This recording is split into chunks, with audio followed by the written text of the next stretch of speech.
Hello friends, कैसे हैं आप सब। तो हमने गायनेकोलॉजी और ऑप्स का एक टॉपिक कंप्लीट किया था, यूटेराइन प्रोलैप्स। हमने लास्ट वीडियो में किया था। तो आज हम अपना एक और टॉपिक करने जा रहे हैं जो कि है प्रीमैच्योर बेबी। तो आज हम प्रीमैच्योर बेबी को कंप्लीट करेंगे। तो सबसे पहले हम देखते हैं डेफिनीशन। प्रीमेच्योर बेबी की डेफिनीशन क्या होगी। तो a baby born before 37 completed weeks of gestation calculating from the first day of last menstrual period is arbitrarily defined as preterm baby और प्रीमेच्योर बेबी।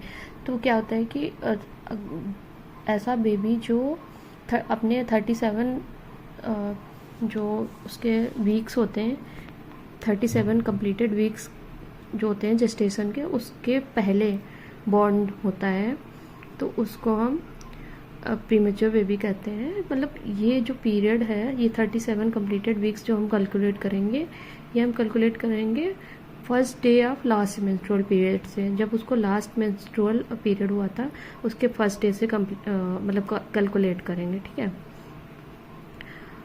उसके बाद हम देखेंगे एटियोलॉजी क्या होती है। इसके काजेज में हम देखेंगे कि किन कारणों से प्रीमेच्योर बेबी होता है। तो उसके दो कॉजेज हैं मेन। एक होता है स्पॉन्टेनियस, एक होता है इंड्यूस्ड। स्पॉन्टेनियस मतलब खुद से ही वो चीज़ें हो रही हैं जो खुद से कॉज हो रहा है। इंड्यूस्ड मतलब हम जो करा रहे हैं, मतलब एक्सटर्नल फोर्स, मतलब इंड्यूस किसी भी चीज़ को इंड्यूस कर रहे हैं, ठीक है। तो स्पॉन्टेनियस में हम देखेंगे क्यों होता है। Poor socio economic status. दूसरा है, पहला कि मतलब पुअर सोशियो इकोनॉमिक स्टेटस उसका हो, जो मदर है, तो उसकी वजह से होता है। दूसरा है लो मैटरनल वेट। अब प्रेग्नेंट वूमेन का वेट बहुत कम है, तो उसका भी एक कॉज हो सकता है। Chronic and acute systemic maternal illness. Chronic third reason है कि उसको मैटरनल इलनेस हो, कोई सिस्टमिक मैटरनल इलनेस हो, या तो क्रोनिक हो या एक्यूट हो। तीसरा है एंटीपार्टम हेमरेज, APH। और ये बहुत बड़ा अपने में ही एक टॉपिक है, ऑब्स गायनी में अभी आपको आगे पढ़ने को मिलेगा, एंटीपार्टम हेमरेज। तो ये भी एक कॉज हो सकता है स्पॉन्टेनियस में। फिर है सर्वाइकल इनकम्पिटेंस। तो ये सारे रीजन है स्पॉन्टेनियस प्रीमेच्योर बेबी के। उसके बाद हम इंड्यूस्ड प्रीमेच्योर बेबी देखेंगे कि क्या हो, किन कॉजेज़ की वजह से होती है। एक तो पहला तो है एक्लेम्सिया, ये भी एक बहुत इम्पॉर्टेंट टॉपिक है, आगे पढ़ने को मिलेगा, एक्लेम्सिया की वजह से। दूसरा है फीटल हाइपोक्सिया, प्रॉपर ऑक्सीजन नहीं मिल पा रही है फीटल का, तो एक ये रीजन है। फिर है मैटरनल डायबिटीज़ मेलाइटस। अगर जो प्रेग्नेंट वुमेन है उसको डायबिटीज़ मेलाइटस है, तो उसमें भी इंड्यूस्ड प्रीमेच्योर बेबी देखने को मिलेगा। Placental dysfunction. अब प्लेसेंटा में कोई भी डिसफंक्शन हमको देखने को मिलेगा, तो वो एक रीज़न हो सकता है। APH, इसमें भी इंड्यूस्ड में भी APH देखने को मिलेगा। उसके बाद हम देखेंगे क्लिनिकल फीचर्स। क्लिनिकल फीचर में भी हम सबसे पहले देखेंगे मेजरमेंट। तो मेजरमेंट में सबसे पहला है crown heel length less than 47 centimetre. Head circumference है जो उसका होना चाहिए वो लेस देन 33 सेंटीमीटर। ये मेजरमेंट्स है। सेकेंड है एक्टिविटी एंड पोस्चर। उसका हम एक्टिविटी और पोस्चर देखेंगे कि प्रीमेच्योर बेबी का, तो automatic reflex response are sluggish और इनकम्प्लीट। जो उसके ऑटोमेटिक रिफ्लेक्स रिस्पॉन्स होते हैं वो काफ़ी स्लगिस होते हैं और इनकम्प्लीट होते हैं।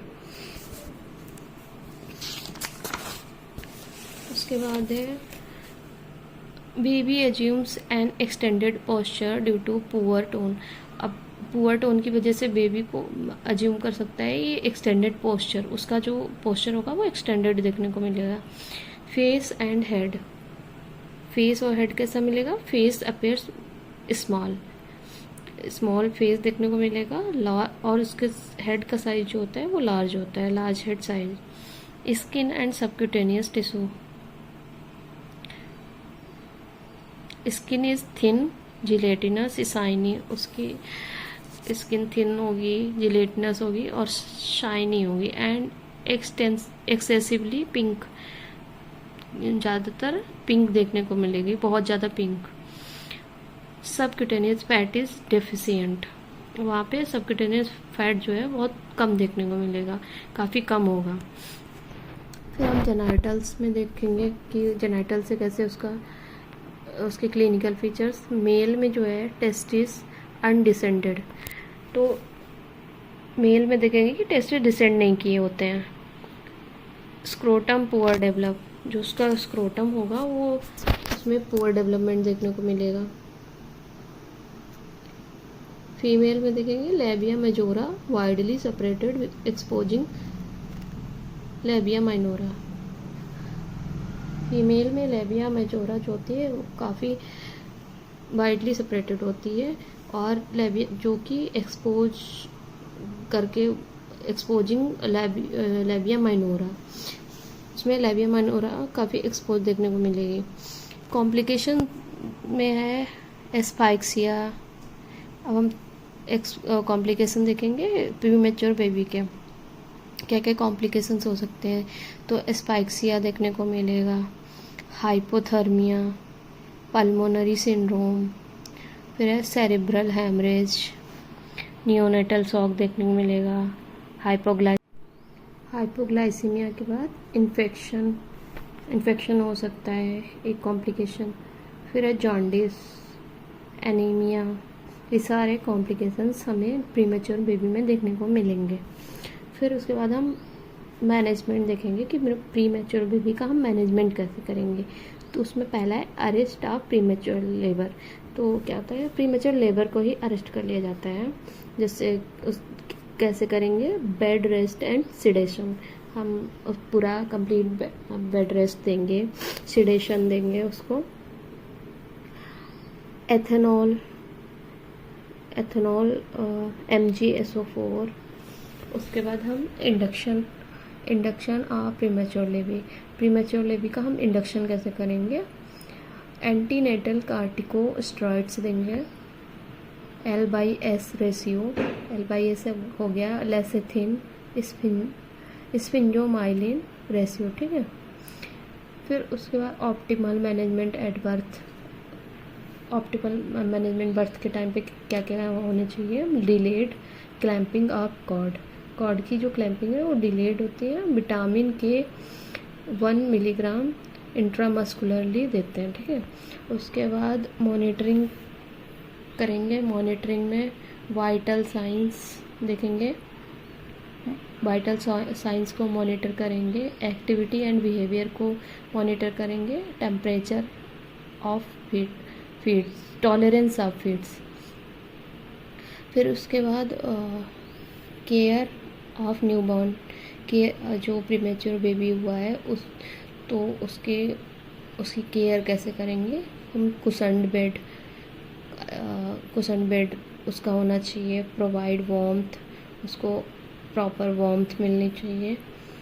Avoid excessive light and sound, बहुत ज़्यादा लाइट और साउंड से बचा के रखना है उसको। इम्यूनाइजेशन प्रॉपर कराना है, उसके सारे टीके लगवाने हैं अच्छे से। तो ये हो गया आज हमारा प्रीमेच्योर बेबी। इसमें आपको कुछ भी पूछना हो तो आप कमेंट बॉक्स में पूछ लीजिएगा। तो हमारा प्रीमेच्योर बेबी आज कंप्लीट हो गया, एक टॉपिक और हमने कंप्लीट कर लिया। आगे और भी टॉपिक्स आपको मैं पढ़ाऊँगी गायनी ऑप्स के, तो पढ़ते रहिए। मिलते हैं नेक्स्ट ब्लॉग में, तब तक के लिए बाय बाय, टेक केयर।